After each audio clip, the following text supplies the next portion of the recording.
On a quiet night, a young boy named Hongrang desperately tried to escape a monstrous spirit, repeatedly calling out for his older sister. His fate was sealed when he collided with the very demon pursuing him. News of the Sim family heir's disappearance spread quickly. Hongrang's parents, desperate for their son's safe return, summoned a group of shamans. Meanwhile, Hongrang's sister, Yi, relentlessly searched the forest for him until she was knocked unconscious by a crow. At the same time, the ritual knife wielded by a shaman suddenly sliced off the mother's toe, a grim omen for the family. As the head of a powerful trading company, Yol Guk immediately commissioned a portrait of his son and posted notices offering a reward for his return. 12 years passed with no answers. Hongrang's disappearance remained a mystery. His mother, lost in grief, spent her days smoking, seeking solace in a haze to forget the pain of losing her son. The father was constantly approached by imposters claiming to be Hongrang, hoping to inherit the Sim family fortune. These charlatans all met the same fate, having the fingers of one hand severed. One day, a member of the trading company informed Yol Guk, "You must meet with the crown prince."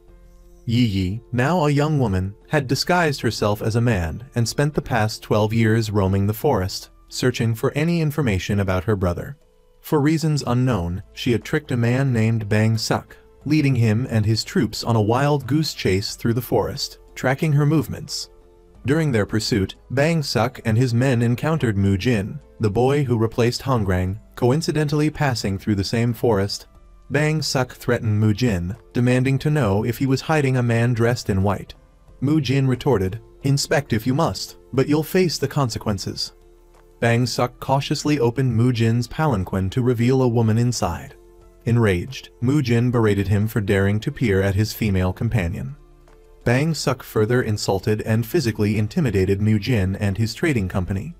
Mu Jin vowed that he would pay for his actions. First, however, they would go to the magistrate. He wanted to know why Bang Suk and his armed thugs were roaming around in the middle of the night. After apologizing and departing, Yi peeked out from the palanquin to thank Mu Jin for his help. It was a fortunate coincidence that he had just returned with his trading company, enabling him to assist the Sim family's daughter.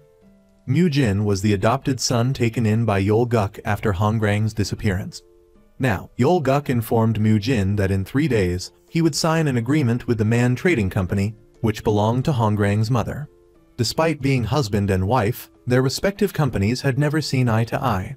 Yeon Ui, consumed by grief since her son's disappearance, had sought solace in intoxicating pleasures, clinging to illusions and memories of her lost child until the family's matriarch appeared. The matriarch's purpose was to inform Yeon Ui that if she wanted to see her son, she needed to make preparations. On the day of the signing between the Mu Jin Trading Company and the Man Trading Company, Yi saw Hongrang's mother and was reminded of an unpleasant past. It turned out they weren't biologically related. Yi was the daughter of a concubine. Her mother died shortly after her birth, her grandfather succumbed to an intestinal illness, and even her servant, Mun, met a violent end. Yeon Ui believed Yi was the source of all their misfortunes, blaming her for Hongrang's disappearance. This explained Yi's fear and avoidance of Yeon Ui's gaze. As she attempted to leave, she stumbled. Mu Jin, expected to uphold the Mu Jin Trading Company's prestige, instead knelt before Yeon Ui to protect Yi from being discovered, humiliating his father in front of everyone. His adoptive father rebuked him. "Why are you so weak? You've lost us the chance to solidify the Xin Ta family's position. How can we recover from this loss of authority and disgrace?" Mu Jin responded. "I will take full responsibility for this incident and all future ones. To do so, I must show respect and fulfill my filial duty to the madam. A costly mistake will soon arise in her dealings." He instructed his father to bear the financial burden, assuring him that the returns would be far greater in the future. After meeting with his father, Mu Jin went to check on his adopted sister's sprained ankle.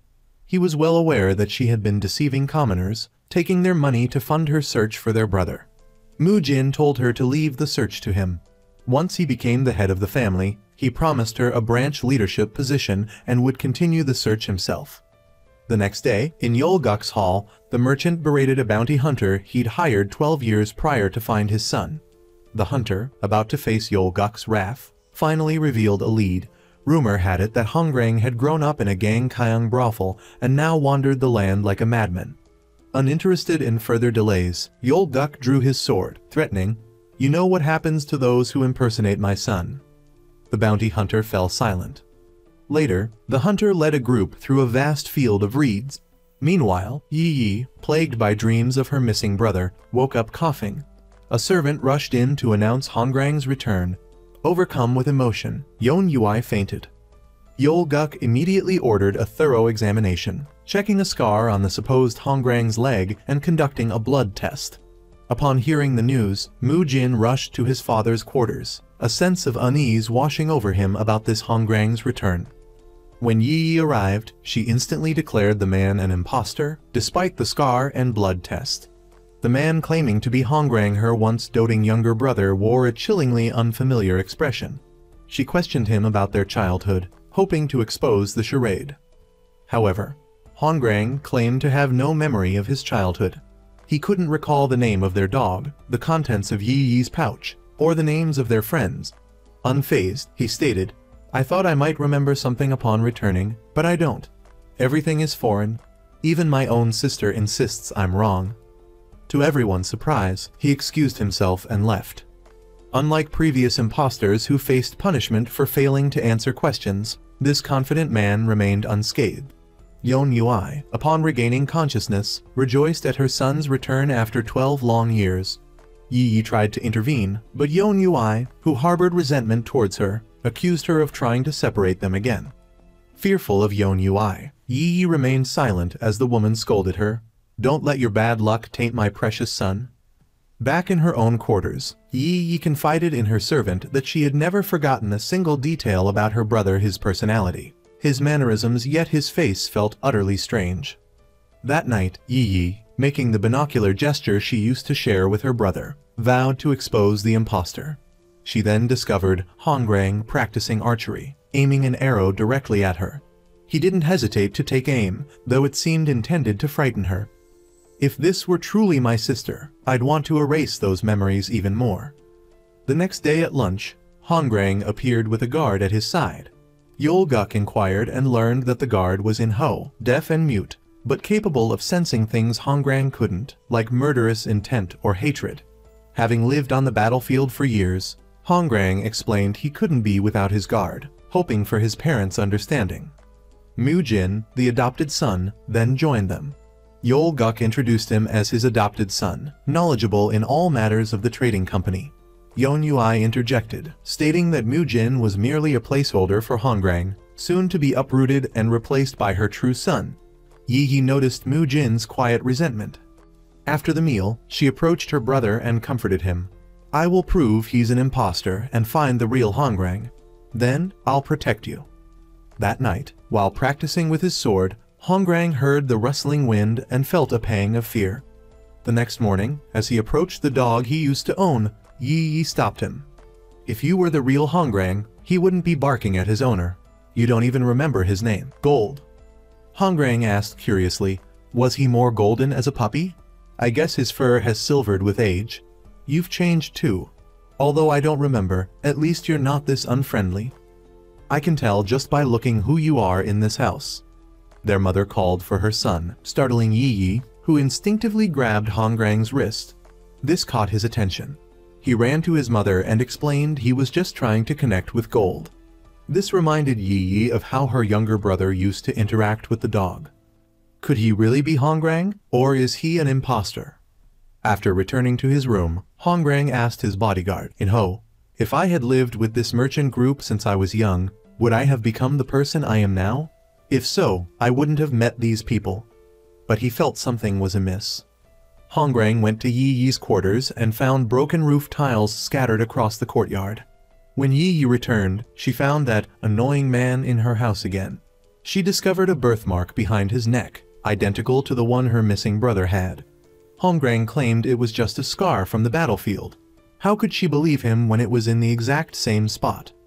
Hongrang asked, "Do you want to hear about my life from the very beginning?" Mu Jin appeared, ordering him to let go of Yi Yi. Hongrang retorted, "I'm the one who should be saying that. You've endured much hardship, older brother. I'll pull out this thorn in our family's side soon enough. That night, as everyone slept soundly, Jay's servants slipped out only to encounter the same grotesque demon that had caused Hongrang's disappearance years ago.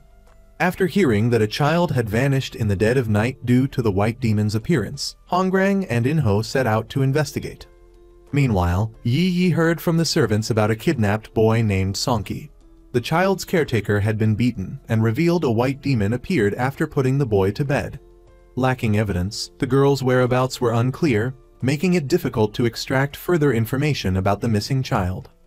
Under the cover of night, an official arrived at Bang Suk's house to investigate the disappearance. Yi Yi, along with her friends, set out to rescue the servant who knew about the white demon. During their search, they found the girl, Rockin, buried alive, with only her head above ground. Without hesitation, they rescued her before Bang Suk's men arrived. After the officials found no suspicious individuals among Bang Suk's servants and departed, he immediately ordered his men to eliminate the servant who had witnessed the demon, only to discover she was gone. Meanwhile, at a child trafficking den, Hongrang and Inho arrived, ready to deal with the traffickers. As a seasoned warrior, Hongrang, even with Inho facing 24 men, could handle them all without a scratch. After rescuing the children, Hongrang decided to burn down the den and rescue the children being auctioned upstairs. During the fire, the ringleader grabbed his money and attempted to escape, only to encounter Hongrang. He received 3 swift blows to vital points. Hongrang then asked if he knew the whereabouts of a boy named Sonki. Upon hearing the name, the ringleader recalled a smooth-skinned, pale boy, but a beast-like creature had taken him. From head to toe, it was white, including its long, white hair. Its face was human, but devoid of blood. Hearing this, Hongrang couldn't hold back his tears. The creature the trafficker described was known as the Snow Demon. The ringleader knew nothing more. After extracting all the necessary information, Hongrang set the den ablaze and strode out of the hate-filled place with an air of righteous vengeance. Meanwhile, Yi Yi heard a similar story about the Snow Demon from the servant, Jockin. It mirrored the story her brother, Hongrang, had once told her, filling her with regret for dismissing it as a mere dream and not paying attention to him. Hongrang had dreamt of it for 3 months. Each time he awoke, he was found at the back of the house. Even the physician summoned to examine him couldn't explain his condition, concluding it was sleepwalking, a dangerous ailment. Another servant mentioned hearing tales of a tall, stark white monster that might burn under sunlight, hence the name Snow Demon. Yi Yi instructed everyone to focus on finding this creature, believing it might lead her to the real Hongrang. The children rescued by Hongrang were taken aboard a ship to freedom. One child told him about meeting Sonki. A pure white person took us somewhere. A dark room, reeking of ink. An old man looked at me, said I wasn't needed, and ordered me returned. Hongrang asked if the child knew what the man looked like, but the girl's eyes had been covered, so she couldn't describe him. Hongrang realized the artist had resumed painting. The Snow Demon's activity would increase, and more children would disappear. The following day, in their father's office, Mu Jin, after reporting on his inspection of the merchant group, advised caution regarding Hongrang and investigating his background. Sooner or later, unscrupulous individuals would try to exploit him. He urged his father to understand Hongrang thoroughly, checking for any questionable associations or vulnerabilities, all for the safety of the merchant group. Coincidentally, their mother was present. She questioned her husband. "Where is my son? My real son should be here discussing business with you, not that stray. Outsiders should know their place." Merchant leader Yolguk explained that no one currently managed the business as well as Mu Jin, even if Hongrang were to take over as his wife wished. From operations to leadership, Mu Jin was indispensable. Hearing this, his wife threatened, "It was my father who granted you control of the merchant group." She wanted to use the inheritance document to remove both the head and the manager. The merchant leader had no choice but to summon Hongrang. While Hongrang was in the library reading, a servant informed him his mother was looking for him. He seemed to be searching for clues in the library. Upon meeting his mother and seeing the ancestral tablets on the altar, Hongrang recognized his grandfather and knelt before him. When the merchant leader arrived, his wife proudly announced her son recognized his grandfather. When questioned, Hongrang recounted sitting on his grandfather's lap, listening to stories, and occasionally smelling the scent of pine. His wife and the merchant leader realized these details matched the late father's illness. The secret of his enteritis was known only to them. After Mu Jin heard this, her suspicions about her lost brother intensified. Unsure if he truly was her brother, despite the identical birthmark, Mu Jin and her attendant investigated Hongrang's identity through the hunter her father had once employed. Hongrang's people discovered the servant caring for Chief Inspector Bang Suk's son had also vanished the day of the official's visit. Inho relayed this information to Hongrang, who wondered what they wanted with the girl. However, he'd been injured rescuing the children from the traffickers. He went to the medicine house and discovered Yi Yi's old belongings. As he emerged, Yi Yi confronted him. "I don't know what you're doing here, but don't defile my brother's name." Hongrang questioned, "If your brother was so precious, why couldn't you protect him? You couldn't even find him. Or should I try these on and see if I'm truly your brother?"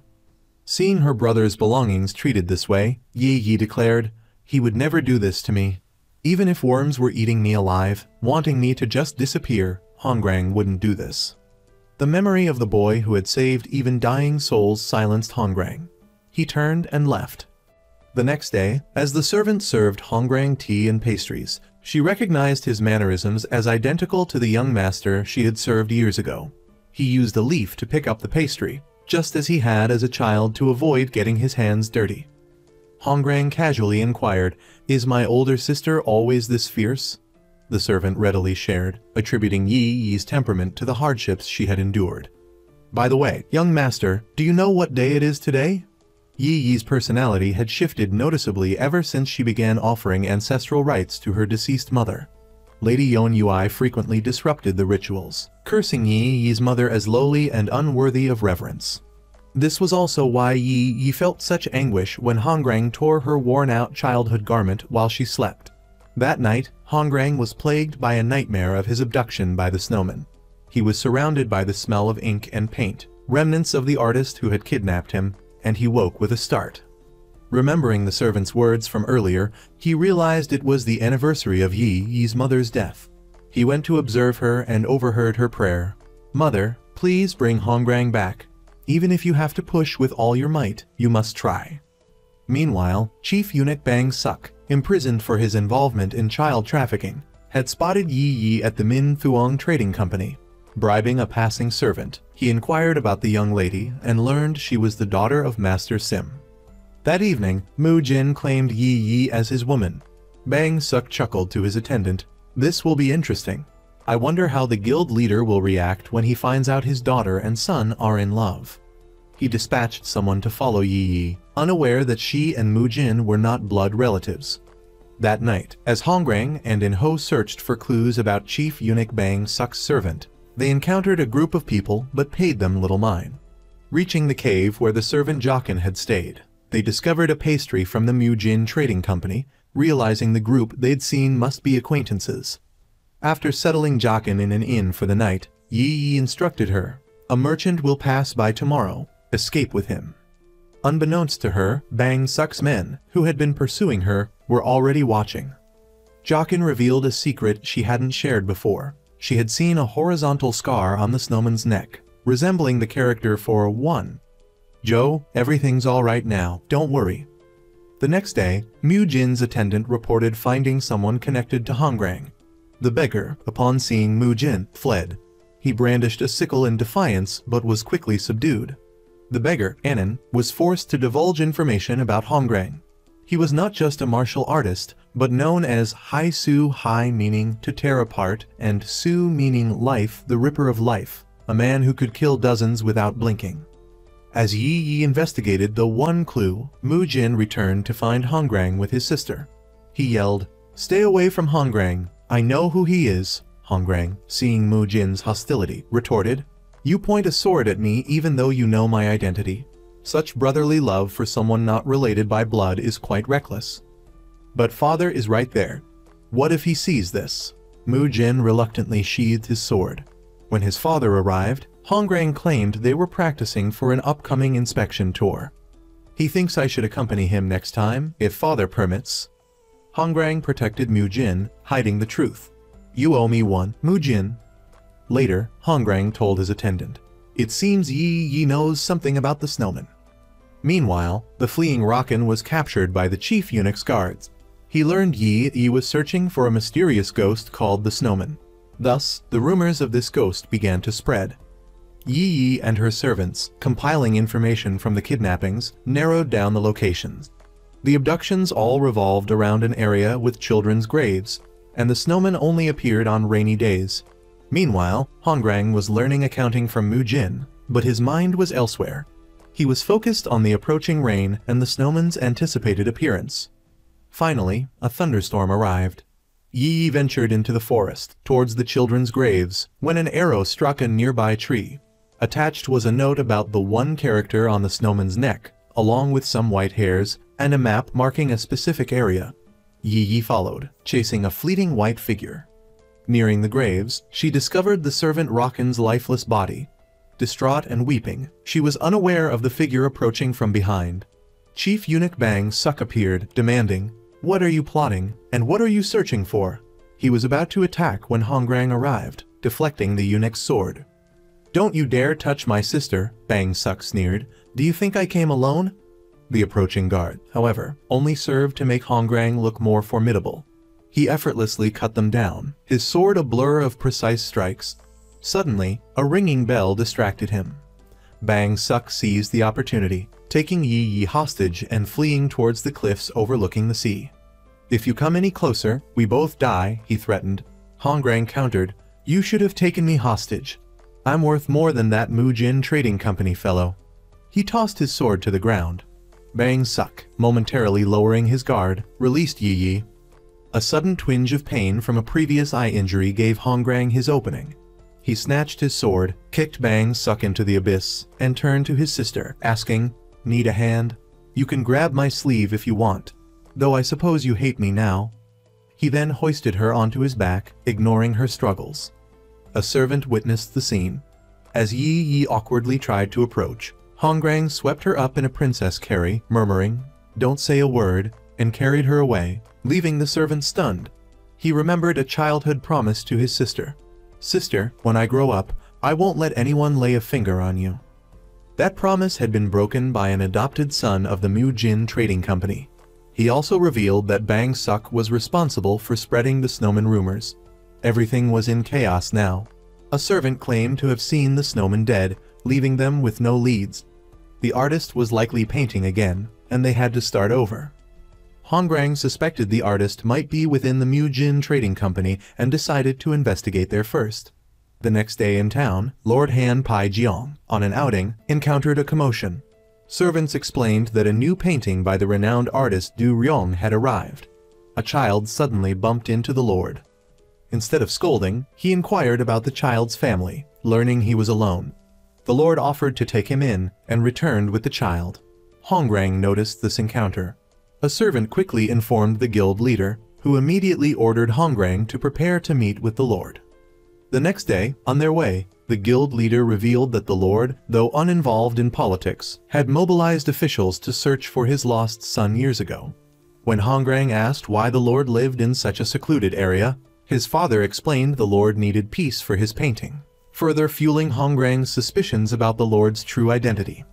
Upon meeting Lord Pai Yong, Hongrang realized he wasn't the artist he knew. The Lord remarked that Hongrang had the same air as guild leader Yol Guk. He must have suffered greatly when his son disappeared.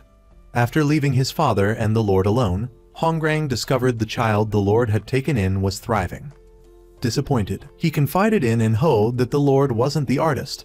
However, it was a relief the person he sought wasn't connected to the court.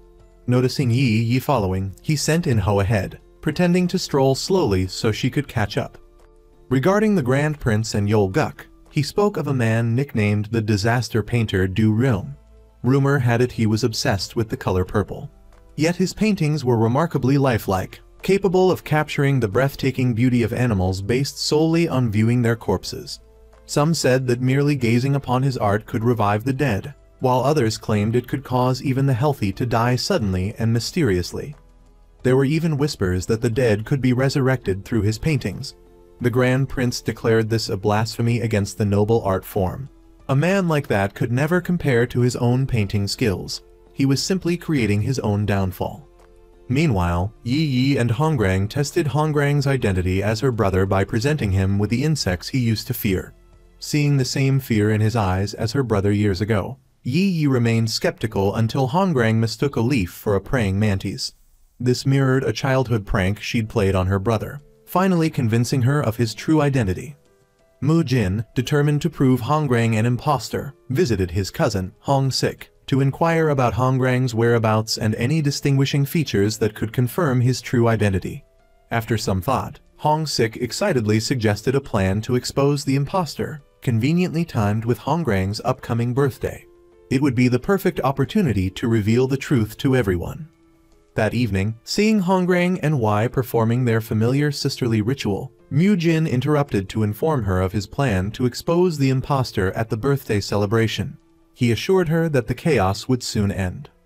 At Hongrang's birthday feast, the merchants presented him with expensive delicacies from all over. Noticing Mu Jin hadn't offered a gift to his son, his wife snidely remarked, "Managing the merchant guild must be keeping you quite busy these days." However, Mu Jin intended to be the last to present his gift, a bow crafted from rare black bullhorn, as a gesture of his sincerity towards Hongrang. Hongrang unhesitatingly picked up the bow, aiming it directly at Mu Jin, unsettling everyone present. He released the bowstring, revealing it to be a jest. He then commented that the bow needed adjustments. This wasn't the revelation Mu Jin had planned with Hong Sik. Later, during the feast, Hong Sik dropped his cup, muttering, "I forgot that my junior disciple is allergic to pomegranate wine." He explained that in his youth, Hongrang would develop hives and a rash after consuming pomegranate wine. He had covered for him by claiming he'd been stung by a bee. Yet, Hongrang currently showed no reaction. All eyes turned to Hongrang. Just then, the symptoms Hong Sik described began to appear, a rash becoming visible on Hongrang's neck. Despite others' involvement, Yi Yi was accused by Hongrang's mother of bringing misfortune upon her son. Mu Jin, heartbroken to see his sister blamed for his plan, tried to intervene but was restrained by a servant. He finally broke free to defend Yi Yi, but another servant confessed to accidentally adding the pomegranate wine, believing there wasn't enough. The servant was subsequently punished. Yi Yi, however, shielded the servant with her own body, injuring her hand in the process. Witnessing this, Hongrang angrily rebuked his mother, expressing his disappointment in her cruel behavior, so unlike the gentle mother he'd imagined. Only with his intervention did the situation calm. Later, Mu Jin insisted the imposter must have known about the allergy and orchestrated the entire incident. Yi Yi retorted that the only orchestrator was Mu Jin himself. If Hongrang had such an allergy, she would have known. If her memory was correct, he was an imposter. If she was wrong and Hong Sik was right, Mu Jin had nearly harmed Hongrang. As punishment for being perceived as bad luck, Yi Yi was confined to her quarters. That night, Yi Yi dreamt of pulling her younger brother's tooth. Young Hongrang asked why she was taking his tooth, worried that if she threw it on the roof, someone might impersonate him or a family member. Yi Yi replied that if he could become two people, there would be one for her and one for their mother. Wouldn't that be better? But when asked how she would know which was the real him, Yi Yi awoke to find Hongrang standing outside her door. Seeing him drinking, Yi Yi expressed concern. Hongrang teased her, asking why she was worried after setting him up earlier. For Yi Yi, whether he was truly her brother no longer mattered. She only wanted the person before her to be safe and well. Unbeknownst to them, this was the imposter Hongrang. The imposter knew of the real Hongrang's childhood allergy and had been given a poison derived from the lacquer tree. During the birthday celebration, while unnoticed, he applied it to his neck to deceive everyone. Thus, the imposter successfully gained everyone's trust. Beyond this, he was also tasked with eliminating Yi Yi, the obstacle who nearly exposed his deception. Meanwhile, Madame Yon Yui gathered the minor merchants for a secret meeting. Those who left would receive generational benefits, while those who stayed would receive a gift. The meeting's purpose was to control the Grand Merchant, Madame Yon Yui's husband. The merchants argued that such control couldn't be achieved by them or the guild internally. Previously, influence stemmed from the late Grand Merchant, the Madame's father, due to his prestige. The merchants advised the Madame to leverage her own prestige and cultivate favor with established clients. This sparked a plan in her mind to consolidate the merchant guilds.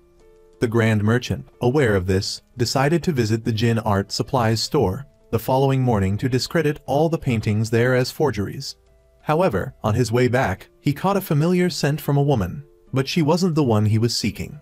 He inquired about Mun Jiuha's current status. This man was the brother of his former lover. Consumed by love for Mun Jiuha's sister, the Grand Merchant had taken her by force.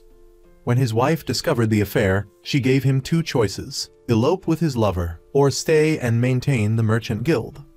The imposter Hongrang visited Yi Yi, criticizing her concern for him and calling her weak. Yet, upon hearing a servant scream about Yi Yi's illness, he anxiously carried her to a physician. In her delirium, Yi Yi wept, longing for her younger brother. As Hongrang left, he encountered Mu Jin, but they passed each other without a word. The physician diagnosed Yi Yi with blood vomiting due to excessive worry, assuring them she would recover with rest. Meanwhile, Madame Yon Yui, following the merchant's advice, sent paintings by renowned artists to the magistrate as a gesture of goodwill. Hongrang received intelligence from his friend, In Ho, that the person who wanted him exposed wasn't Di, but Mu Jin. Meeting with In Ho, he learned that Mu Jin orchestrated his exposure to protect the blockhead, while he was merely a puppet. The next day, the Grand Merchant summoned everyone for a meal.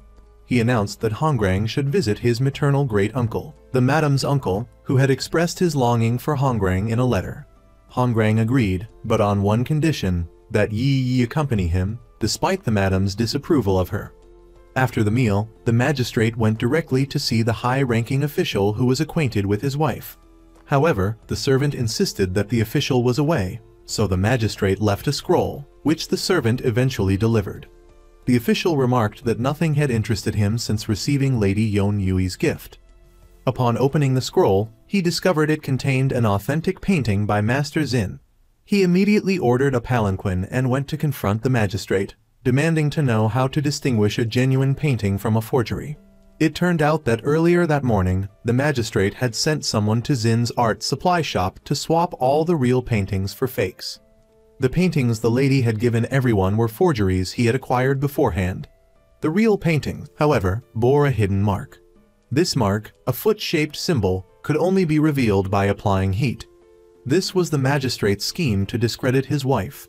When the lady returned home and saw the high-ranking official, he didn't even acknowledge her, his trust completely gone, and walked right past her, leaving her stunned. That evening, Mu Jin visited Yi Yi and gave her a knife for protection. As he was about to instruct his sister on self-defense, she skillfully disarmed him.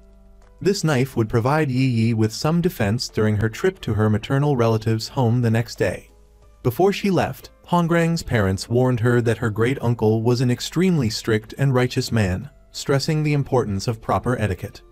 Mu Jin, distrustful of Hongrang, also ordered his men to follow and protect his sister.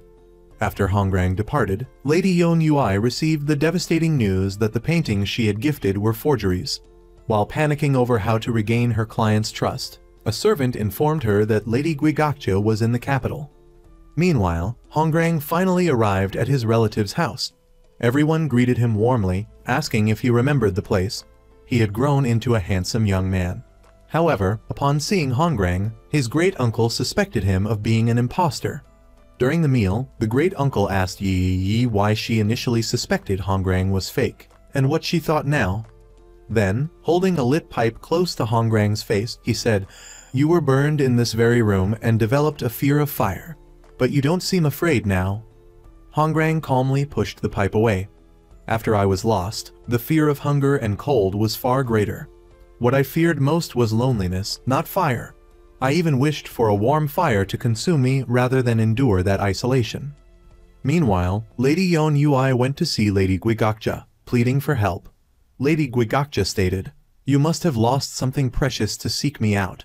If you hadn't gotten yourself into this mess, you wouldn't need a way out." After hearing about the fake paintings, Lady Guigakcha said, "If there are real ones, there must be fakes. Wouldn't it be enough for one to disappear?" This sparked a devious idea in Lady Yon Yui's mind. Hongrang's great-uncle confessed that he had once wished for the boy's death rather than his return, or at least for him to change his identity and live elsewhere, so he wouldn't bear the burden of his parents' past. "Remember," he warned, "making innocent blood flow will have its consequences." Upon returning, Hongrang had his men set up camp near a river for easy access to water. As night fell, everyone went to sleep except for Hongrang, his eyes fixed on his sister as he noticed her undoing her clothes. While everyone slept, Yi Yi went for a swim. Hongrang, tasked by the group leader with eliminating Yi Yi, drew his sword, intending to kill her in the quiet of the night. However, as he watched Yi Yi swim happily in the lake, a strange reluctance stayed his hand. Even later, when she returned and fell asleep, he almost carried out his orders but found himself softening again, covering Yi Yi with a blanket instead. Suddenly, a noise in the forest alerted him to the presence of assassins who had been trailing them, supposedly guarding Yi Yi. Hongrang quickly moved away from the campsite. Once at a safe distance, he removed his hat and turned. Catching the assassins off guard, he swiftly threw throwing knives, taking down 2 of them. The others, terrified, scrambled for cover behind trees. But hiding from someone known as the Life Ripper was futile. With his exceptional skills, Hongrang single-handedly dispatched the entire band of hired swordsmen, numbering 20. As the last assassin lay dying, Hongrang expressed a hint of regret, acknowledging their skill with the sword. When questioned about who hired them, the assassin revealed they were hired by Mu Jin's men to eliminate Hongrang, not protect Yi Yi. Hongrang, who considered himself a man of similar moral flexibility, saw these mercenaries as lacking ethics and self-respect. After dealing with the assassins, he hurried back to the campsite to find Yi Yi running towards him, her face etched with worry. She feared she had lost him again, her concern baffling Hongrang. Even a passing yellow cat triggered her defensive instincts. Hongrang chuckled. "What are you doing? Protecting me?" Yi Yi simply told him to go to sleep, leaving him perplexed by her behavior. The next day, as they continued their journey, Yi Yi noticed Hongrang's injured leg and stopped the group. Without a word, she used the bandage from her own arm to bind his wound, leaving him slightly embarrassed. Back home, the conflict between the merchant couple continued. The magistrate had called in an appraiser to verify the authenticity of his paintings and his wife's. After careful examination, the appraiser declared the lady's painting a forgery and the magistrate's genuine. Everyone accused the lady of deception, but she, enraged, slashed the magistrate's painting with a sword, declaring, "I'll show you what's real." She then summoned Chu, the son-in-law of Jin, the art supply shop owner. Chu declared the magistrate's paintings to be forgeries, all painted by him. He revealed the hidden foot mark, proving his claim by recreating the snow scene, demonstrating how he had created the forgeries. The merchants were stunned. The tables had turned in a way the magistrate never anticipated. When confronted, the lady simply stated she had merely copied her husband's tactics, substituting the real for the fake. And if there were both real and fake, one only needed to eliminate one. With that, the magistrate's collection of paintings, worth tens of thousands of silver taels, went up in flames. Now, with only one set existing, who could say which was real and which was fake? The next day, Hongrang returned home, relieved to find her son safe. The lady warmly suggested Yi Yi rest, her good mood from the previous day's victory evident, even as she continued her usual teasing. Meanwhile, the magistrate, while out in the marketplace, bumped into an acquaintance. This was none other than Mun Jiayuha, a merchant rumored to have abandoned his elderly mother and sister, and the brother of the woman the magistrate had assaulted. Mun Jiayuha's appearance shocked the magistrate. He asked, "Have you been well these past few years? I've been living in King with my uncle, but I missed home. I suppose you haven't forgotten my sister, the one you harmed? You don't even ask about her. You're truly heartless." Meanwhile, Hongrang had an audience with the group leader, his adoptive mother, Kaikot Nim, the same woman wronged by leader Yol Guk years ago. 12 years prior, Kaikot Nim had lost her unborn child due to the magistrate's actions. Hongrang, a boy with nowhere to go, was taken in by her. They became mother and son. But now, Hongrang was prepared to betray her to protect Yi Yi. His adoptive mother urged him to focus on reclaiming his leadership position, insisting that Yi Yi deserved punishment. However, Hongrang believed Yi Yi would be valuable as long as she believed him to be the real Hongrang. At this moment, Mu Jin's servant informed him that Jai's guards had been eliminated. The reason was that the servant had ordered the assassins to eliminate Hongrang, which slightly angered Mu Jin, causing him to scold the servant for taking such a risk. Yi Yi appeared and asked Mu Jin, "You called Hongrang Hai Su, right? Where did that name come from, and why was it given? Mu Jin, upon inquiring, learned that Hongrang had been injured on his way back from the elder's house. He asked Yi Yi if she knew anything, but she was completely unaware. He then explained the meaning of the nickname Hai Su to her, to tear life apart. Regarding Hongrang's past as an assassin, Yi Yi thought he must have made many enemies. Perhaps those who knew of his past misdeeds were now pressuring and threatening him. Seeing Yi Yi's growing compassion for this still unidentified brother, a noticeable sadness appeared on Mu Jin's face. Yi Yi, though outwardly unaware, wondered if her heart might recognize him. Meanwhile, Hongrang arrived at Yi Yi's base. Rummaging around, he discovered a painting with a fragrant sachet that seemed strangely familiar. When he returned, Yi Yi, curious about his presence, asked why he was there. He replied, "I just followed my feet." Feeling accused of following her, Hongrang asked Yi Yi, "Is there any reason I couldn't be your brother? Or is it because I'm not like the brother you remember?" Yi Yi, intrigued, asked, "Tell me who you were and how you lived before you came here. There must be a reason you've changed so much that I don't recognize you, but knowing too much might not be good." Hongrang replied, "You've suffered enough, don't torment yourself further." After returning, Hongrang asked his longtime servant about the fragrant sachet that the real Hongrang had worn since childhood. According to the servant, when they were young, the sachets were given to both Hongrang and Yi Yi as protective charms. But when the young master lost his, the young mistress gave him hers. This triggered a fragmented memory for Hongrang of his adoptive mother burying a sachet somewhere. Meanwhile, the head merchant received news that Merchant Park had committed suicide. It turned out Park was the one who created the forged paintings sold to the madam. When he met with the madam, she simply said it was an act of atonement. However, seeing the head merchant's continued silence after the burning of the real painting, Park felt so guilty that he confessed everything in a suicide note. Because of this, the patrons who had previously blamed the head merchant would now pay even more to Mu Jin Trading Company. Having kept his word, the madam now wanted to marry off the head merchant's daughter to another high-ranking official. Infuriated, he questioned why she would use his daughter as a bargaining chip. As for Yi Yi, to investigate Hongrang's nickname, she went to a tavern to question mercenaries, but none dared reveal anything about it. As Yi Yi left, assassins connected to Hongrang attempted to eliminate her. But a shadowy figure intervened, causing Yi Yi to disappear from their sight. That night, Hongrang went to the location where his adoptive mother had buried something, as per his fragmented memory. He found a fragrant sachet identical to the one in the painting.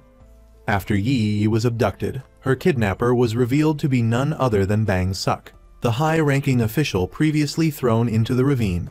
He hadn't captured her to harm her, but because he possessed a secret item within a wooden box that would help Yi Yi expose Hongrang's true identity. Bang Suk told her all she had to do was cooperate. When Hongrang returned, In-ho urgently informed him that Yi Yi had gone to the gambling den seeking information about his nickname and then disappeared. Just as he finished speaking, Yi Yi appeared, leaving both of them stunned. The next day, Mu Jin told Yi Yi about Hongrang's childhood, revealing that he grew up in Gangnam. However, that was all he knew, leaving Yi Yi feeling somewhat disappointed. It was almost better not to have known anything at all. That night, as Hongrang was preparing for sleep, a noise startled him awake. Yi Yi wanted to see him to confirm something. Exhausted from constantly questioning Hongrang's true identity, wavering between belief and doubt, she declared she would stop her suspicions.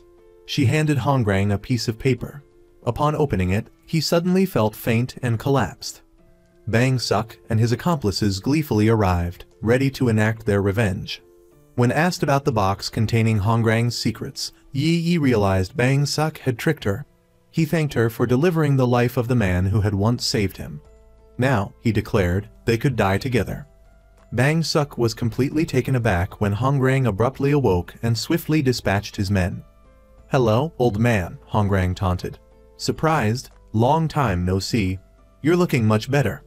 Living up to his nickname, Terror of Life, he systematically dismantled them one by one with brutal efficiency.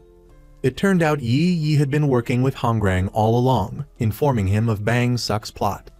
This explained Hongrang's sudden revival and subsequent counterattack. During the fight, however, Hongrang was struck by a poisoned arrow. Fortunately, his men arrived just in time, providing temporary relief. But the danger wasn't over, as the assassin's mission was to kill Yi. Protecting Yi, Hongrang led her to safety, his sword pointed at his own men. He roared at them not to touch her, then, seizing the opportunity, revealed to Yi that these were the Hai Su, people just like me. I may not be the brother you remember, but please stop doubting me, and stop pushing me away. Seeing the fragrant sachet she had given her brother years ago, Yi burst into tears and embraced Hongrang. Finally, she accepted him as her brother in front of those closest to her. As she tended his wounds, Hongrang, overcome with emotion, grasped her hand. Following this incident, Yi informed Mu Jin that this was indeed Hongrang. However, she insisted he would always remain only her brother. Coincidentally, Hongrang overheard and, unable to resist, interrupted, playfully calling for his sister to come with him, leaving Mu Jin alone. Despite Yi's affirmation, Mu Jin remained unconvinced, determined to prove Hongrang was an imposter. As Hongrang and Yi walked to a familiar forest, she recounted how a particular hollow in the rocks was where they used to leave messages for each other. Sitting beside her, Hongrang leaned in close, his actions strangely intimate, exceeding typical sibling affection. His behavior suggested romantic feelings for Yi rather than purely familial ones. The joy was short-lived. Upon their return, Madame Yon Yui informed Yi that she was to be married to Chief Magistrate Choi. Mu Jin questioned the head merchant about this decision, but the head merchant dismissed it as a family matter, advising Mu Jin not to interfere. He then produced a document stating that upon marriage, half of Chief Magistrate Choi's land would belong to Mu Jin Trading Company. Breaking the contract would incur a tenfold penalty. This put Mu Jin in a difficult position. Seeing Chief Magistrate Choi's son and Yi together, acting affectionately, Hongrang couldn't help but feel a pang of jealousy and resentment. Determined to investigate this son, he discovered the young man wasn't the refined scholar he appeared to be. The calluses on his hands weren't consistent with someone who frequently held a writing brush. Mu Jin also joined the investigation into Jai's fiancé. According to acquaintances, this man had already had 3 wives. The first died from a strange illness. The second fell to her death while visiting a temple. The third had been missing for 10 years and was presumed dead. Mu Jin visited the home of the third wife, only to be berated by her parents. They had tried to move on from the pain of losing their daughter, and his visit reopened old wounds. The father refused to divulge any information. Meanwhile, Hongrang visited a physician to inquire about the third wife's illness and the prescribed medications. The physician readily listed the remedies, noting the rarity and severity of the affliction. He then mentioned a young boy who regularly purchased those same medicines. Hongrang waited for the boy the physician described and followed him, discovering that the third wife's father was secretly visiting a dilapidated house. He boldly entered, startling both the father and son. After a brief struggle, Hongrang clarified he wasn't there to harm them, but to inquire about the whereabouts of the former husband. The daughter revealed that her ex-husband was abusive, enjoyed inflicting pain, and was addicted to the sound of cries of agony. If Hongrang didn't stop his sister's wedding, she would surely die. Unable to bear being used as a pawn in a political marriage, Yi decided to run away. She made it to the coast, but before the merchant ship could arrive, her closest servants were captured by her stepmother's men and thrown off a cliff. Unwilling to let her friends die for her, Yi, though regretful, swallowed her pride and returned to rescue them. She cursed the soldiers, calling them spineless, obedient dogs who only followed orders without biting back. "I'm not like you," she declared. "I know how to deal with bad people. I bite back because I have no master." Seeing Yi returned home, bruised and scraped, Hongrang felt a pang of sympathy. Mu Jin planned to have his servants rescue Yi and help her escape across the border. However, his servant warned him that such an action would endanger himself. He suggested waiting another day, hoping news of the third wife would reach the merchants.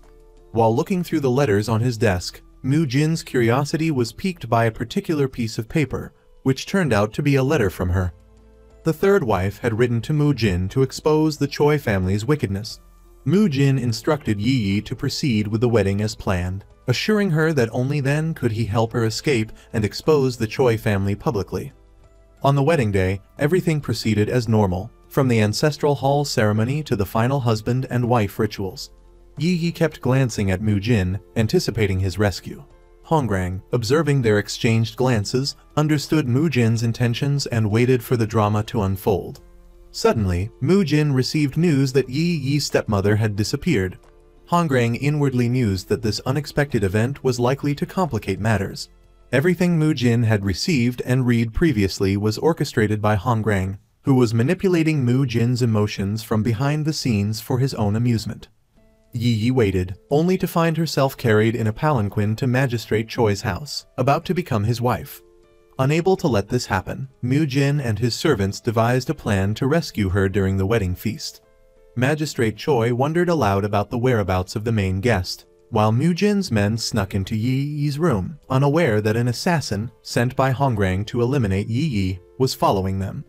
Fortunately, Hongrang arrived just in time, taking down his own man. Yi Yi, drugged and semi-conscious, saw Hongrang's face. When Mu Jin arrived, he found only the knife he had given Yi Yi, leading him to suspect Hongrang's involvement. Furious, Mu Jin confronted Yon Yui, demanding to know Hongrang's whereabouts. He was taken aback by her insolent reply. A servant reported that Hongrang was sleeping off a drunken stupor, further enraging Mu Jin. Without thinking, Mu Jin drew his sword, threatening the magistrate's son, Duan, demanding to know what he had done to Yi Yi. Magistrate Choi erupted, accusing Mu Jin of slander, motivated by greed for compensation, but declared he was not afraid. At that moment, the head merchant arrived, followed by his third wife, Dedong. Her presence, as instructed by Hongrang, was meant to expose her ex-husband's crimes. She revealed the magistrate's misdeeds to the assembled merchants, crimes that had been covered up by his business associates. Finally, the truth was out. Duan surrendered, faced with irrefutable evidence. During the rescue, Hongrang couldn't resist kissing Yi Yi. When his friend, Ino, arrived, he pretended to be drunk, but couldn't hide the truth. All his excuses were just that, excuses. Only when he confessed his genuine feelings did Ino finally relent. Mu Jin, learning that his father hadn't rescued Yi Yi, visited her the next day to check on her well-being and ask if she remembered anything from the previous night. Unsure, Yi Yi asked what Hongrang had done. Hearing Hongrang's reply that he was merely drunk left Yi Yi feeling a little disappointed, though she couldn't quite explain the feeling. Hongrang visited his adoptive mother, pleading with her to leave Yi Yi alone. He declared he would abandon everything if he lost her. Though moved by his plea, his mother warned him against being deceived by the father and son's affections, reminding him of her own betrayal by head merchant Yol Guk. Hongrang promised to bring her the property division document, as long as she left Yi Yi unharmed. Meanwhile, the current head merchant seemed satisfied with thwarting his wife's plans. Though married, they remained locked in a bitter power struggle. After his wife left, a servant informed the head merchant that Mun Jayu-ha had arrived and wished to see him. Over drinks, Mun Jayu-ha, brother of the head merchant's former lover, repeatedly brought up the past, reminding him of how he had abandoned his lover to become the son-in-law of the Mu Jin trading company. The head merchant questioned whether revenge was the reason for his visit, expressing his reluctance to dwell on the past and prompting Mun Jayu-ha to reveal his true purpose. He proposed a collaboration. Since the wedding night, Yi Yi had been in a daze, feeling awkward and distant whenever Hongrang approached, as if a wall had been erected between them, separating her conflicted feelings for her adoptive brother. She found it difficult to meet his gaze. Meanwhile, Yon Yui plotted with her servant to undermine Mu Jin, paving the way for her own son to take his place. Hongrang's sudden return interrupted them. He adjusted his mother's hair, and as she reveled in his attention, he remarked that her scent seemed different. He mentioned smelling a familiar fragrance on one of the head merchant's guests, a scent he initially thought was hers. His implication of the head merchant's infidelity with another woman prompted Yon Yui to order an investigation. The head merchant, however, was focused on transferring his assets to Mu Jin, the adopted son he favored as his successor. He initiated the transfer under the guise of a loan, a conversation overheard by Hongrang. The head merchant's plan coincided with the tribute presentation to the king. Yon Yui was excluded from the tribute list, replaced by the Mun family. Unsure what to do with her surplus goods, Yon Yui was approached by the head merchant with a solution. He would handle them through the Mun trading company, leveraging their existing trade relationship. After his departure, Yon Yui's servant informed her that the head merchant's guest was not a woman, but a man.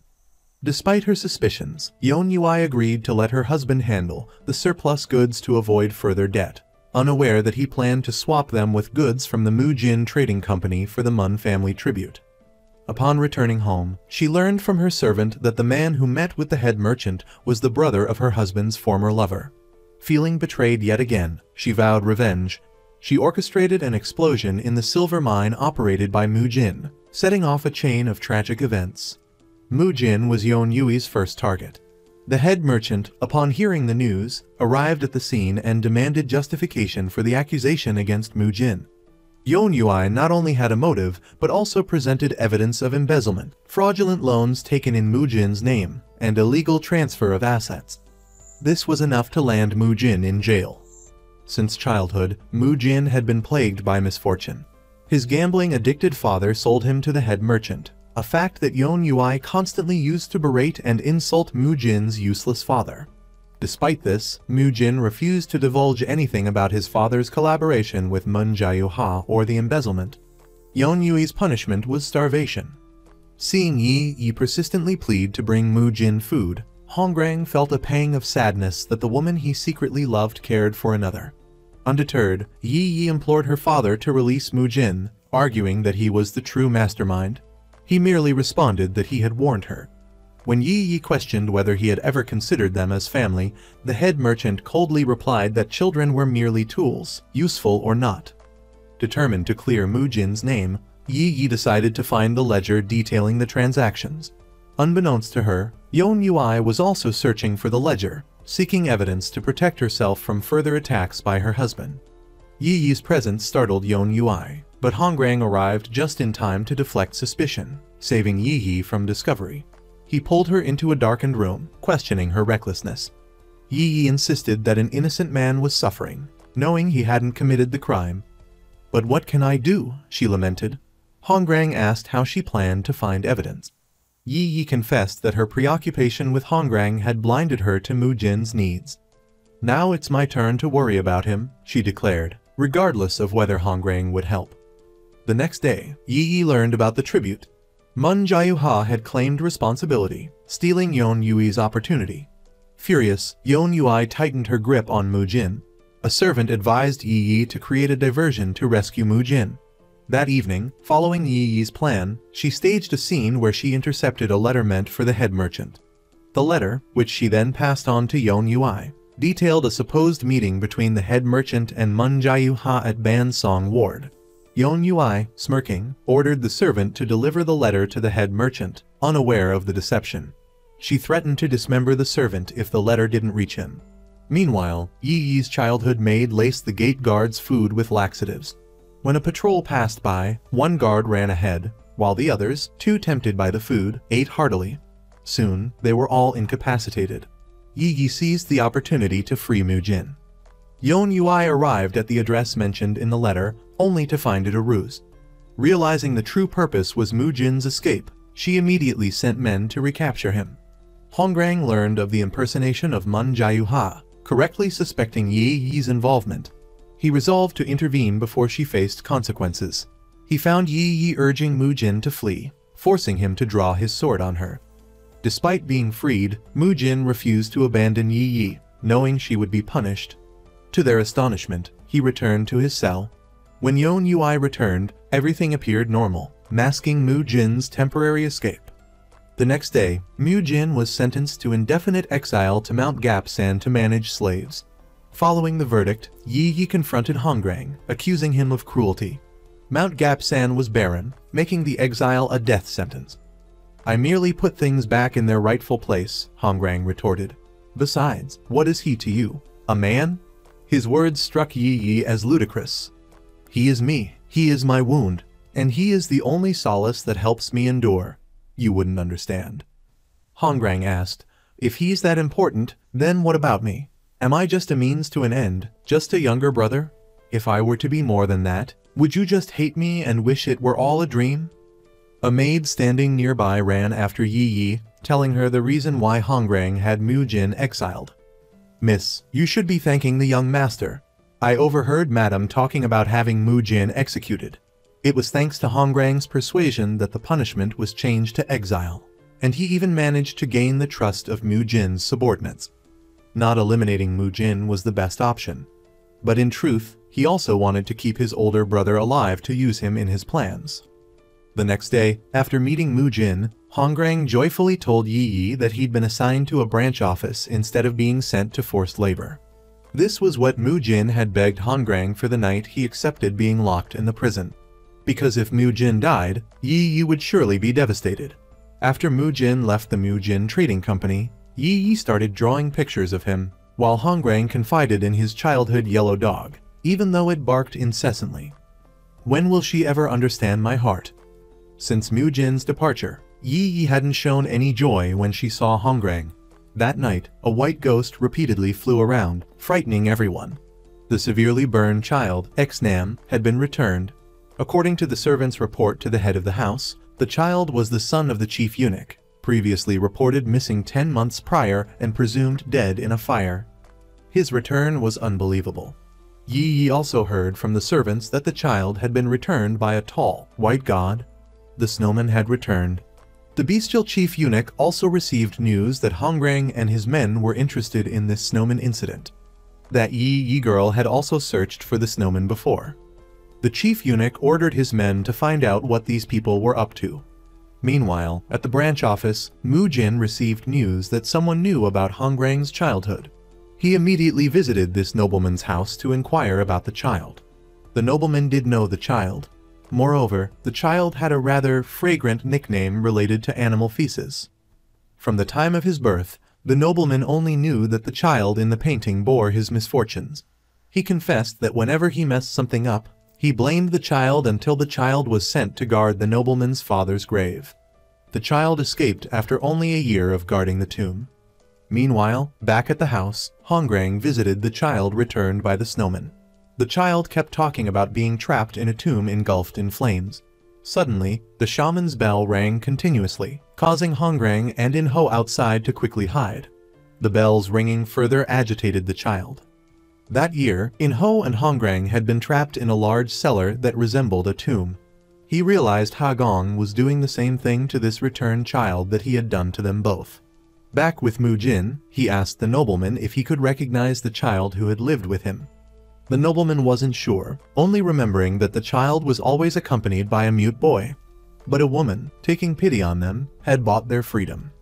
Mu Jin decided to put everything back in its place. With young Master Yu and his birth mother as witnesses, Mu Jin was sure he could expose Hongrang's true identity. He believed that even though it would be painful for Yi Yi to learn that Hongrang was an imposter, it was the best option, and he would be there for her. But when he returned to find Yi Yi, she wasn't at home or anywhere around. Meanwhile, Yi Yi was meeting with Hongrang to ask if he was indeed looking for the snowman. Since childhood, he had always said he dreamed of the snowman. Yi Yi wanted Hongrang to tell her everything. Hongrang asked, "What good would it do if you knew? Stop worrying about other people's business and worry about yourself." The words, "other people," made Yi Yi feel distanced and angry. Hongrang stopped her as she turned to leave and asked, "Why are you so angry?" Essentially, Hongrang's refusal to disclose anything about himself left Yi Yi completely ignorant of his experiences after his disappearance. How could she possibly understand her younger brother if he wouldn't communicate? Yi Yi asked about everything his past, rescuing their older brother, even saving her on the night of the wedding. "Why do you hide things?" "I'm constantly anxious, afraid I won't see you, that I won't be able to find you again." Yi Yi confessed she couldn't bear to lose Hongrang for another second, and that she cherished him deeply. Hongrang held her close, assuring her that it wasn't a dream. Then, he kissed Yi Yi in front of Mu Jin, leaving her embarrassed and speechless as she walked away. Mu Jin abandoned his plan to reveal the truth until a servant stopped him. "If you burn this evidence, you'll lose everything." Mu Jin would rather lose everything than the woman he loved. Yi Yi also made a decision. Leaving a whispered message at the usual spot she and Hongrang used for communication, she discovered a small pouch. The next day, Hongrang searched for Yi Yi all day but couldn't find her. He finally found her that evening, and Yi Yi told him she was leaving. She wanted to leave with their older brother. Hongrang asked, "Is this your answer? You choose to be with him instead of me?" It turned out that the previous night, she had found a sachet containing a trinket and Hongrang's baby tooth. The sachet the current Hongrang had given her was a fake. Upon returning, Yi wondered, who is this Hongrang now? But she still decided to defy her father and leave with Mujin.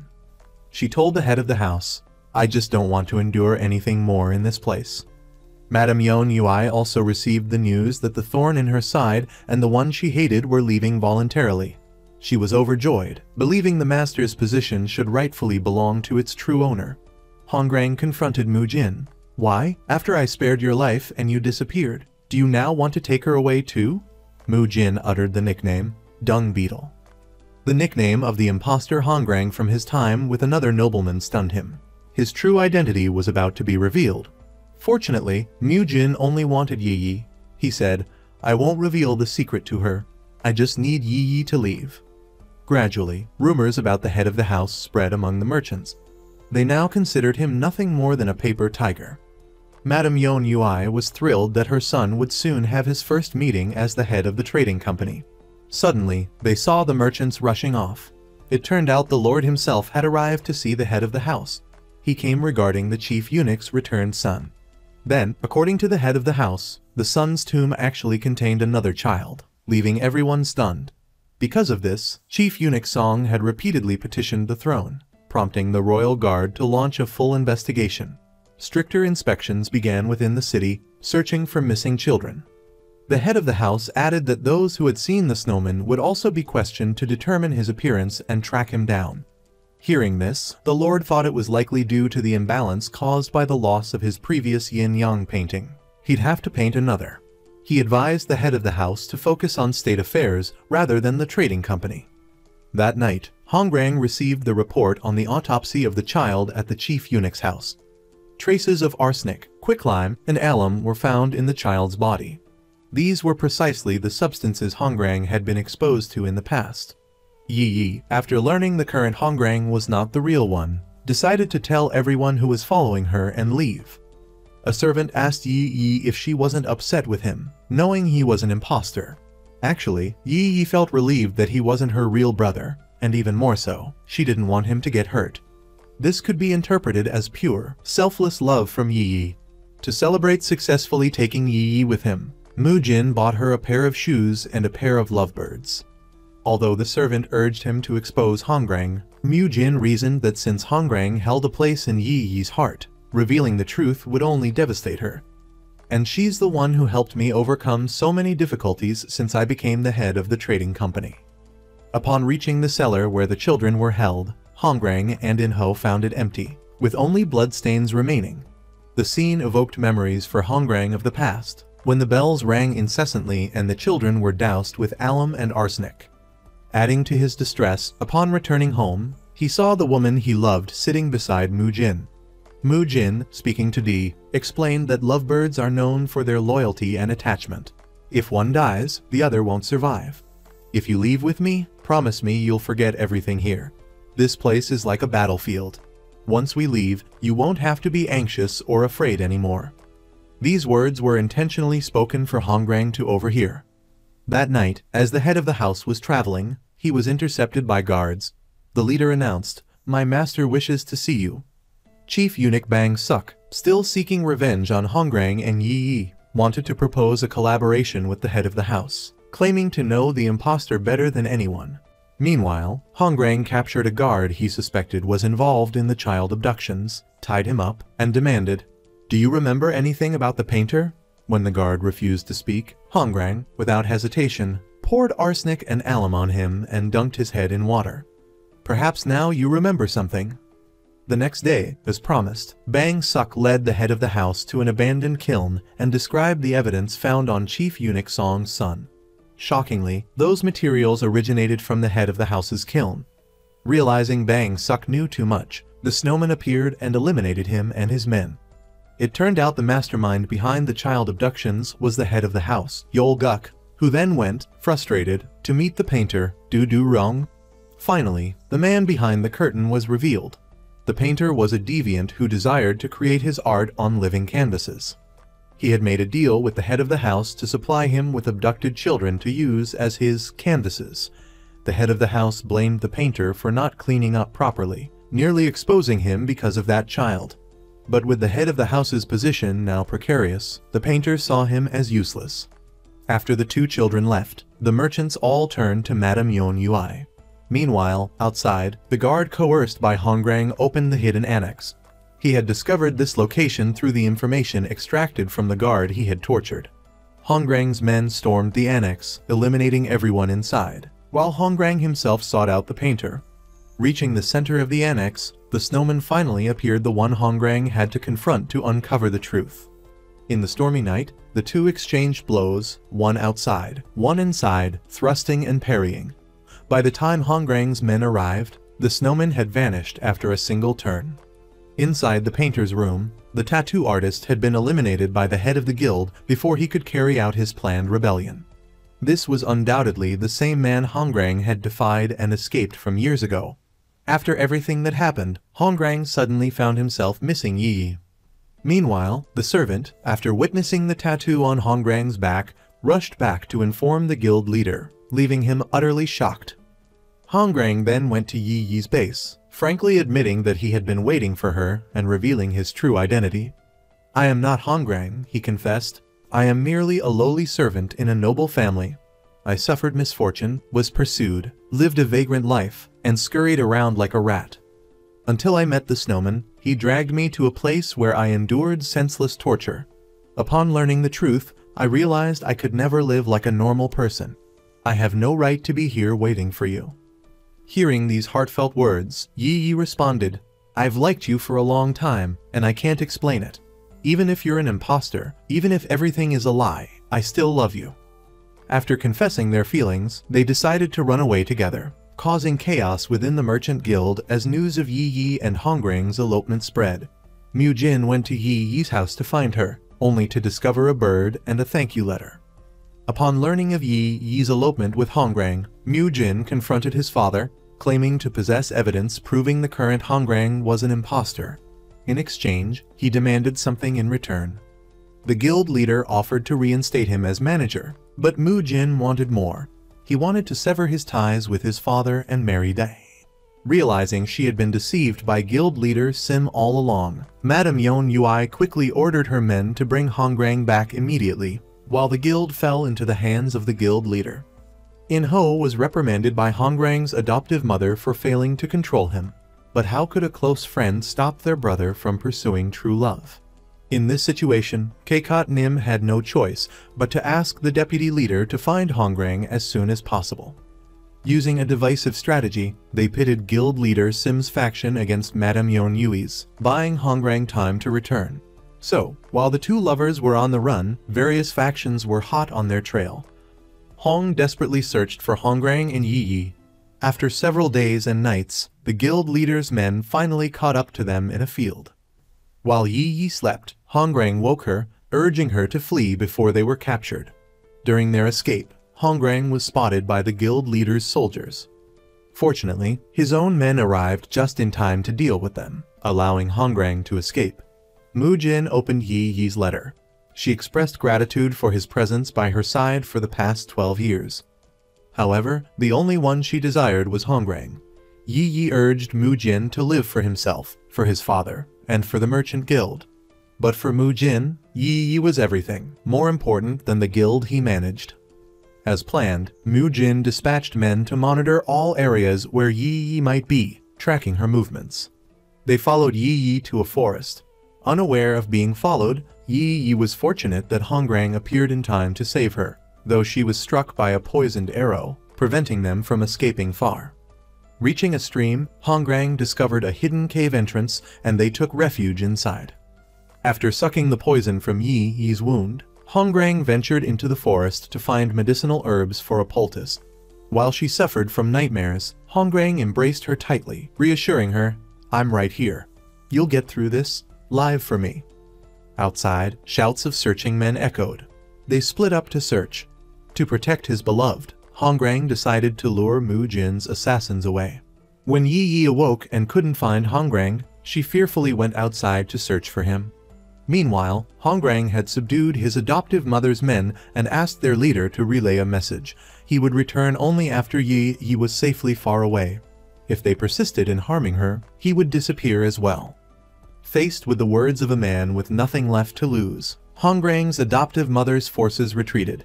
After successfully diverting Mu Jin's men, Hongrang returned to find Yi, who suddenly appeared and embraced him tightly, as if afraid of losing him again. Overcome with emotion in the dark cave that night, they consummated their relationship. Unable to find his daughter or Hongrang, the guild leader angrily berated his servants and went directly to the Grand Master's house to ask for help. The Grand Master found it ridiculous that the guild leader treated him like a free search tool.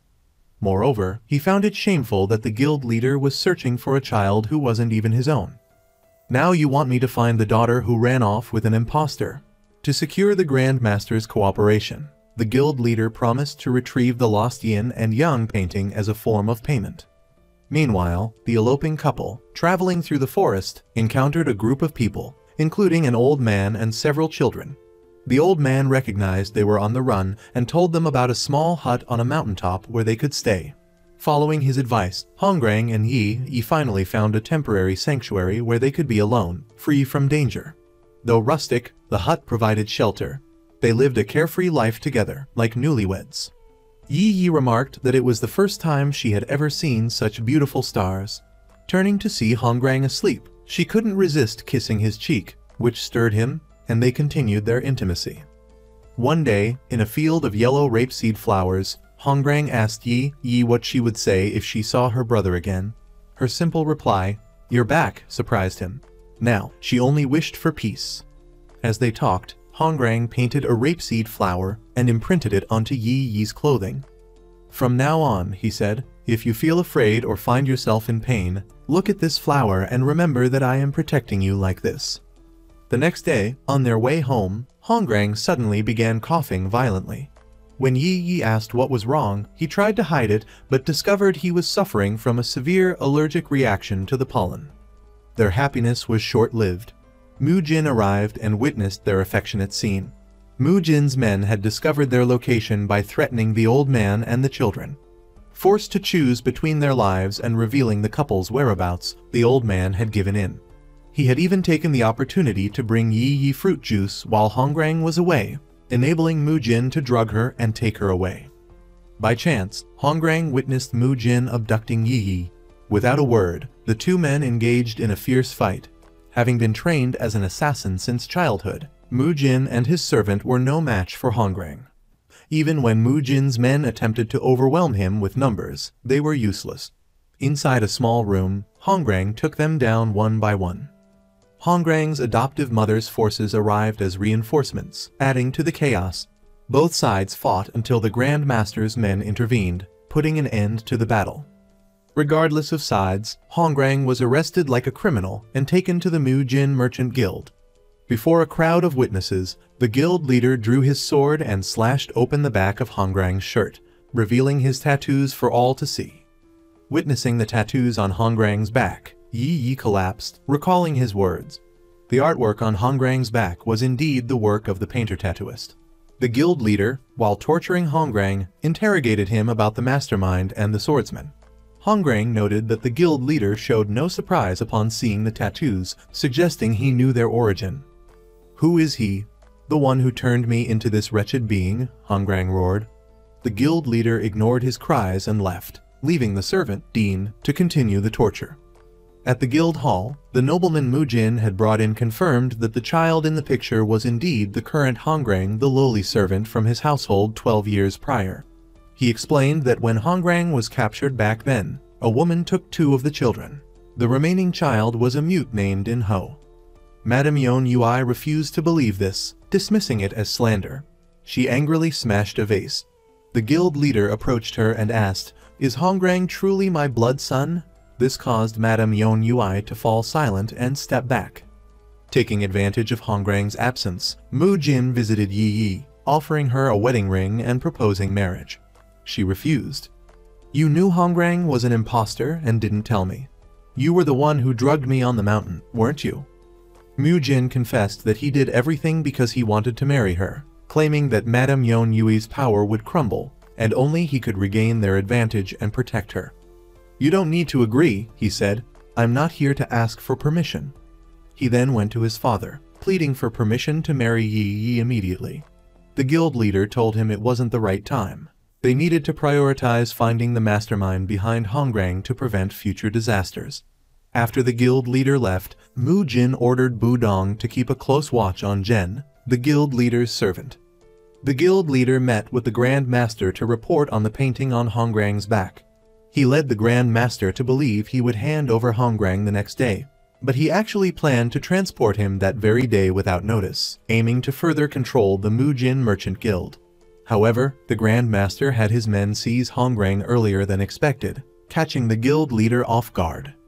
Yi Yi, who had been keeping watch outside all day, decided to follow those who took Hongrang. During the transport, the Grand Master's men swiftly intercepted the coffin, leaving the guild leader's men stunned and unable to react as their prisoner was taken.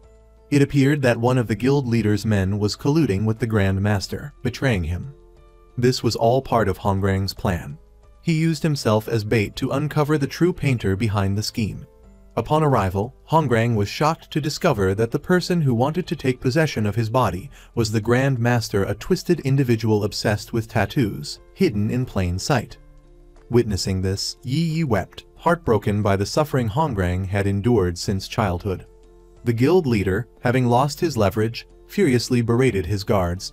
Mu Jin exposed Zhen, the guild leader's servant, as a spy, threatening to harm his family if he didn't reveal why Hongrang was taken. The deputy leader reported to the guild leader that the painter was the Grand Master. Si Nin explained that despite having men surveilling the Grand Master's estate, the Grand Master, wary of the Nin Merchant Guild, had heavily guarded the place. Guild leader Si Nin questioned why Grand Master Han Pai Yong would carve a painting onto Hongrang's body. After learning the true identity of the guild leader's servant, Mu Jin went to the Grand Master, urging him to discard the old and embrace the new, offering his own services. His aim was to gain more power to protect the woman he loved. But Yi Yi's heart belonged only to Hongrang, leaving Mu Jin heartbroken. He asked her, "Why do you only look at that impostor?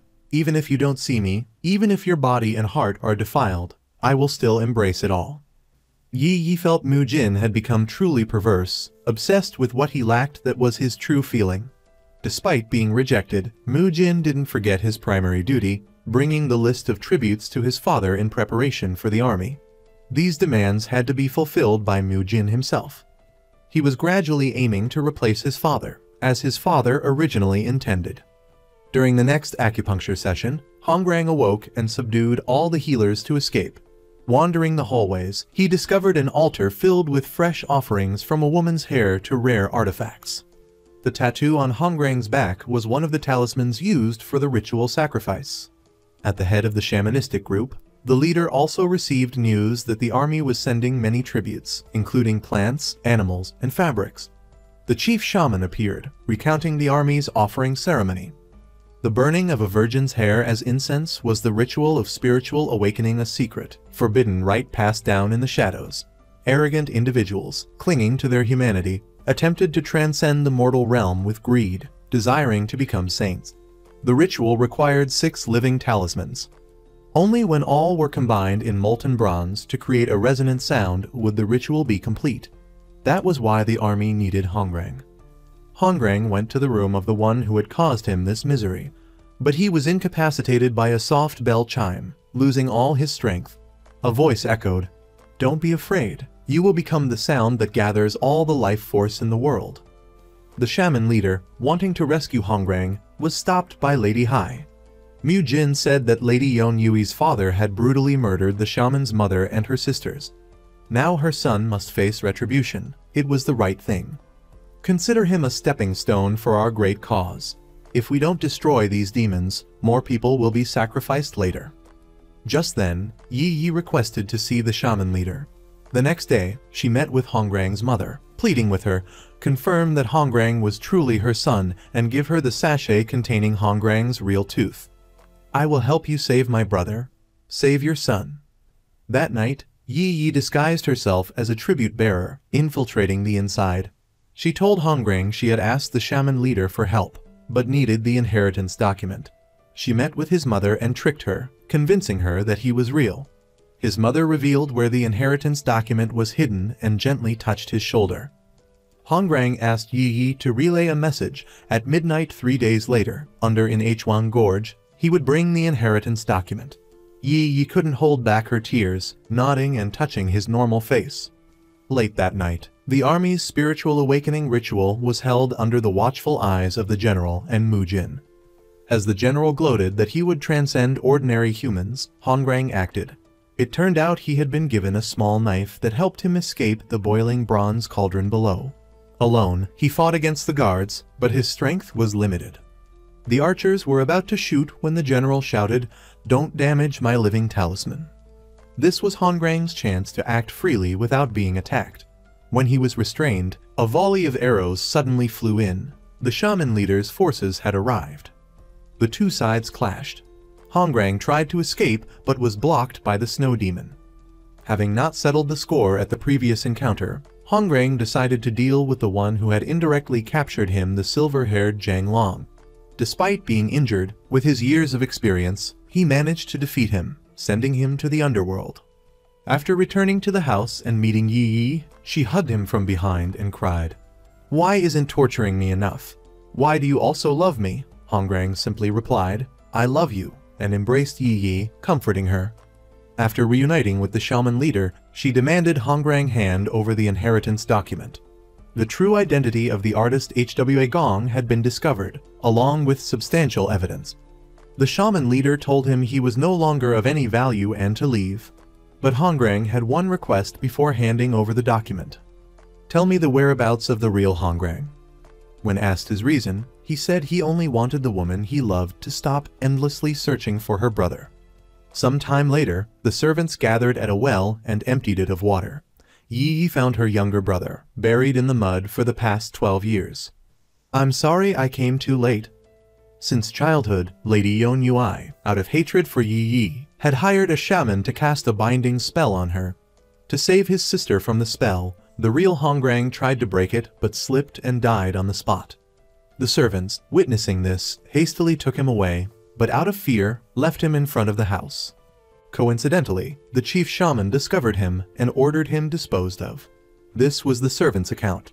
Lady Yon Yui didn't believe the lowly servant's words, but Yi Yi spoke up, demanding a funeral for her brother, the lady's son, and directly blaming her for causing her brother to live in cold darkness for so many years. "You should die. You deserve it. Your crazy scheme is what made Hongrang like this." Lady Yon Yui still didn't believe the child was hers, claiming it was just a strange corpse in front of the grave. The fake Hongrang expressed his gratitude to his ill-fated brother.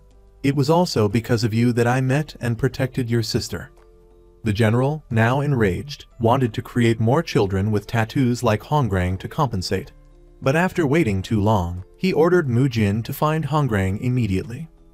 Hongrang's mute friend, In Ho, was also tortured for information, but his inability to speak made it futile. At night, while sleeping, Yi Yi noticed red rashes appearing on Hongrang's chest. The next day, he suffered from uncontrollable headaches and had an unsteady grip. Yi Yi was suspicious but didn't ask, saying she was going to the market. Mu Jin was also there, not to take her away, but to tell her she couldn't stay with Hongrang much longer. Mu Jin asked if she had noticed the red marks on him, his unsteady gait, headaches, or decreased vision. These were the effects of being soaked in alum and arsenic to bleach the tattooed talisman. Yi Yi didn't believe him, but when she saw Hongrang stumble, she couldn't help but burst into tears. That night, as the shaman leader planned her next move, she was attacked by General Yol Gok's forces, who captured her still-living lover. The general was surprised and rebuked by his former lover. "Our flesh and blood was harmed by your wife." Sim's brother tried to protect his sister, but was stabbed to death. Fortunately, loyal guards arrived in time to save her. Despite her grief, she had to leave for the greater good. As the general left, he encountered his adopted son, Mu Jin, who was there. Curious how his son knew this information, he immediately executed the nearby servant Jen, admitting he had nurtured a viper in his bosom. Mu Jin had come to retrieve Hongrang for his general. After Hongrang was brought back to the base, the general and Mu Jin both departed. Seeing his family and friends harmed so mercilessly, Hongrang decided to tell Yi Yi that he would end this. Yi Yi asked, in his condition, what did he plan to do? Hongrang tried to hide it, not wanting to hurt her, but he said, I have to end this all the more. Yi Yi held his hand, urging, go quickly and come back. Every meaningless day with you can become a beautiful memory. Remember to stay with me forever. Following her words, Hongrang went to his grandfather's memorial tablet and pressed it gently. Inside was the inheritance document. Lady Yon Yui saw it and was certain this was her son. But Hongrang appeared from behind, saying, I am not your son. The woman named Kaikot Nim, whom you harmed twice, is my mother. Servants rushed to stop Hongrang, but he said, you should protect your lives, protect the lady well. She must live to feel the pain of losing loved ones. Yi Yi went to the government office to accuse her father of the illegal and corrupt dealings of the Mu Jin Trading Company. The table was covered with evidence. Leaving, Yi Yi was unaware of the danger she was in. Mu Jin captured all the servants who followed her, but didn't realize this was the general's trap. The general told Mu Jin he had only captured worthless things. The yin and yang painting he desired was Yi Yi inside that coffin. He hadn't realized the one he loved was her. Enraged, the general ordered stakes driven into the demon's head and heart. Shaman leader Kaikot Nim confronted General Yolguk. He, enraged, tried to kill her, but she overpowered him. Kaikot Nim pointed a gun at the man who had harmed her. He, smooth-talking, blamed everything on Yon Yui's schemes. Mon, the shaman leader's protector, tried to save her and was about to attack the general when a bullet pierced the general's head, killing him instantly. As the general's men were about to stake Yi Yi, Mu Jin intervened and saved her. How could he kill the one he loved? Hongrang infiltrated the general's base to rescue Yi Yi. He subdued the guards and stormed inside. Mu Jin, helping Yi Yi escape, used his own body as a shield against the bullets. Perhaps this was the last thing he could do for her. He hoped for her forgiveness, content just to hear her call him brother. Budong, the attendant, said Mu Jin's wounds weren't fatal and told Yi Yi to run, saying this only so Mu Jin wouldn't appear weak in front of her. He wanted to die where his love wouldn't see him. Mu Jin told Budong to treat Yi Yi as well as he had treated her. With that, he closed his eyes and passed away.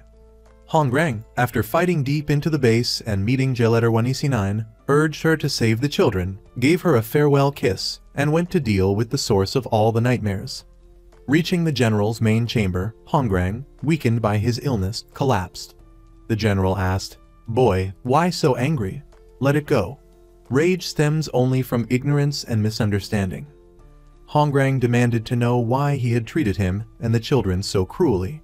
The general claimed it wasn't out of greed or ambition, but to become a divine being to care for his people. But how was torturing children caring for his people? Hongrang cursed him as irredeemably insane, lost in delusion. He called the general a madman and, with his sword, severed his hand. He fought through dozens of assassins, and despite being slashed across the back, finally finished off the man behind all the atrocities. The misfortune ended there. Hongrang, covered in wounds, went to Yi Yi. The illness from the alum and arsenic was worsening, hindering his steps. His vision blurring, he saw Yi Yi running towards him. She caught him just in time, letting him lean on her. He said he had intended to leave, but she had protected him. Only by dying could he become human again. But now everything was all right. She had helped him become human and a man. With that, Hongrang rested his head on Yi Yi. The night was so long, when would dawn come? Perhaps he should sleep deeply and then wake up. But if he slept too deeply, who would wait for him? Yi Yi softly said, "Rest. Walk the path you desire, and then remember me and return." Hongrang felt that only he could truly perceive this world. Not being able to see didn't mean it didn't exist. Yi Yi spoke of the things they would do as a married couple: walk together, travel, swing on swings. These wishes slowly lulled Hongrang into an eternal slumber. 2 years later, the general's case was settled. Yi Yi became the head of the Mu Jin Trading Company. Lady Yon Yui lived in misery, having lost her son. From a scheming matriarch, she now lived a life of madness, truly a karmic retribution. The orphan children were adopted by Yi Yi and cared for by her most trusted servants. Yi Yi was determined to transform the Mu Jin Trading Company into a place of refuge for unfortunate souls like Hongrang, to make it the happiest of homes.